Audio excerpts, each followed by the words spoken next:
rendre le passé bien vivant et donner au présent l'héritage du passé. Capable de renaître de ses cendres, en s'inspirant de son histoire, Maserati incarne parfaitement ce subtil mélange des temps. En France, un homme a réussi à tracer ce trait d'union ténu entre ancien et nouveau, dans un lieu hybride où l'ADN de la marque, entre sport et élégance, traverse les époques. Ce sont quelques stigmates qui la rendent encore plus précieuse. De la poussière, de la paille, une carrosserie légèrement écaillée, les traces du passé font toute sa beauté.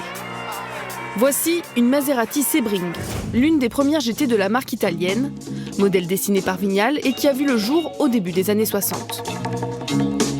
Cet homme, Bernard Guénan, était présent lors de la découverte de ce trésor endormi quasiment intact. Nous l'avons sorti de la grange, et c'est vraiment une grange qui était à côté d'un mât provençal dans la région de Marseille. Et il a fallu dégager des meubles. Elle était dans le fond, sous des toiles, des bâches. Et quand j'ai levé la bâche, j'ai découvert ça. C'est merveilleux. Alors, une petite anecdote, c'est la seule qui manquait à la collection parce que j'avoue que c'est une ligne qui ne me plaisait pas beaucoup. Après la 3005 qui est très belle, je trouvais cette voiture un petit peu brute. Et puis, quand j'ai vu que c'est la dernière qui manquait dans notre collection, j'ai évidemment réalisé le rêve, c'est d'avoir une collection complète de 1957 à la fin des années 70. Car ce concessionnaire Maserati collectionne les anciennes de la marque au Trident depuis plus de 30 ans. Vous êtes dans un lieu assez extraordinaire, c'est que c'est l'endroit où on peut trouver toutes les Maserati GT depuis 1957, la 3500 GT, jusqu'à la fin des années 70, avant la biturbo. Mistral, Ghibli ou encore Bora, il a réuni tous les modèles Grand Tourisme, dont la première quattroportée.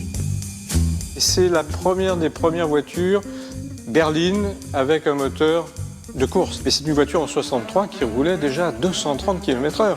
C'était considéré comme la berline la plus rapide du monde. Maserati a conçu, créé ça. Aujourd'hui, Maserati a la Ghibli 4 portes et la quattroporte. Ces voitures ne sont pas sorties comme ça d'un chapeau. Il y a une véritable histoire. La véritable histoire, c'est cette quattroporte.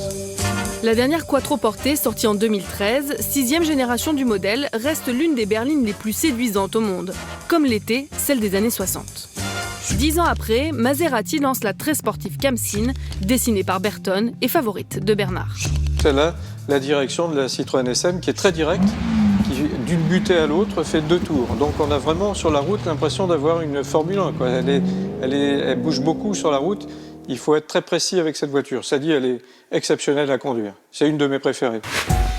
Alors Bernard, vous avez réuni 2 voitures qui ont un lien de parenté pour nous ?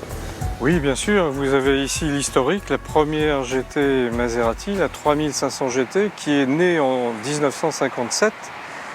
Et vous avez sa digne héritière, le Gran Turismo. Alors il faut rappeler une chose, c'est qu'elle s'appelait déjà Gran Turismo, celle-là.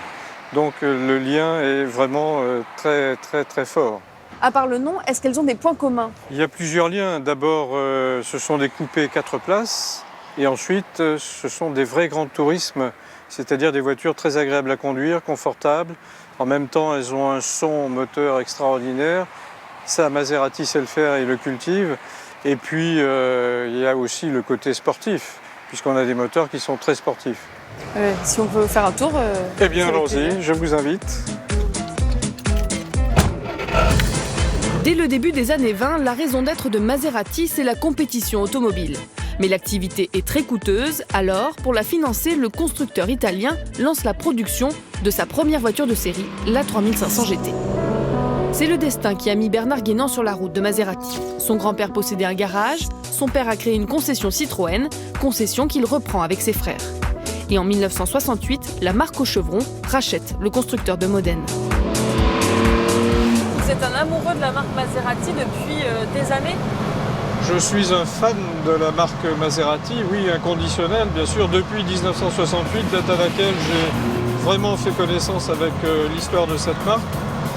Et c'est à ce moment-là que Citroën rachetait la marque Maserati et demandait à l'ingénieur Alfieri de construire un moteur pour la Citroën SM qui sortait peu de temps après, en 1971. J'ai vraiment eu un coup de foudre pour cette marque et depuis, ça ne m'a pas lâché. À l'époque, les Maserati n'étaient pas très recherchés, donc j'ai pu en acheter plusieurs Elle n'était pas très chère à ce moment-là. Nous les avons restaurées dans nos ateliers de restauration. Dans l'atelier de restauration, tous les savoir-faire traditionnels sont réunis. Entre 1000 et 1500 heures sont nécessaires pour une restauration complète. Le carrossier formeur utilise notamment des machines d'époque, trouvées chez Pininfarina ou Airbus entre autres. Elles permettent de travailler les carrosseries aluminium. À l'étage, un grand atelier de sellerie. Ici, le maître sellier travaille les plus beaux cuirs. Ça, c'est des cuirs qui font en moyenne 4-5 mètres carrés par pot. Pour une voiture comme une Maserati, avant, arrière, enfin tout l'ensemble, il faut facilement 5 pots. Donc ça fait à peu près 25 mètres carrés. Évidemment, le luxe et la beauté des intérieurs doivent se conjuguer à la sportivité des mythiques moteurs de Maserati. Son 6 cylindres en ligne, son V6 et son V8 que Pascal Martino, le mécanicien, ne délaisserait pour rien au monde. Je m'en passerai pas. Je ne me passerai pas de ça, moi. Ah non, je veux... jusqu'à temps que je peux en faire. J'en profite, hein. Je vais en profiter. Surtout qu'en plus, j'ai l'opportunité ici, avec M. Guénan, d'avoir des super mécaniques.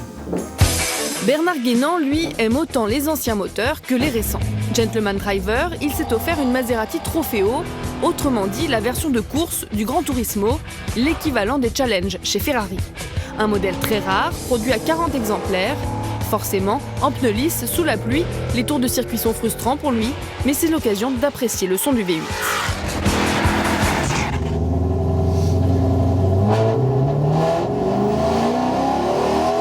Est-ce que c'est ça aussi l'ADN Maserati? C'est surtout ça l'ADN de Maserati. C'est la course. Régulièrement, les potentiels clients du Gran Turismo viennent tester cette version. Et avec le V8 développant 488 chevaux, un 0 à 100 avoisinant les 5 secondes, il y a de quoi les convaincre.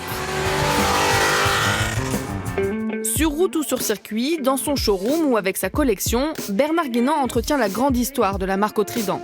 Ce passionné a constitué un lieu rare où le passé côtoie le présent et où l'élégance et le plaisir n'ont pas d'âge, à l'image de Maserati.